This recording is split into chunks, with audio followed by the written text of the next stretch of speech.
മുടി നീളം വെച്ചില്ലേലും വേണ്ടില്ല, ഉള്ള മുടി നല്ല തിക്കായിട്ട് ഇരിക്കണമെന്ന് ആഗ്രഹിക്കുന്നവരാണ് നമ്മളിൽ പലരും.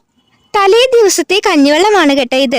ഞാനിത് 12 മണിക്കൂർ ഈ ബൗളിനകത്ത് അടച്ചു വെച്ചിരുന്ന് എടുത്തു കഴിഞ്ഞപ്പോൾ കണ്ടില്ല, അലുവ പോലെ ഇരിപ്പുണ്ട്. ഈ കഞ്ഞിവെള്ളം യൂസ് ചെയ്തിട്ടാണ് നമ്മൾ ഇന്ന് മുടി വളർത്തിയെടുക്കാനായിട്ട് പോകുന്നത്. അപ്പം ഞാൻ മുടിയിലെ ജടയൊക്കെ കളഞ്ഞിട്ട് മുടിയിൽ കുറച്ച് ഓയിൽ ഇട്ട് കൊടുത്തിട്ടുണ്ട്. ഒരു 5 മിനിറ്റ് നേരം നമുക്ക് ആദ്യം ഒന്ന് മസാജ് ചെയ്ത് കൊടുക്കണം.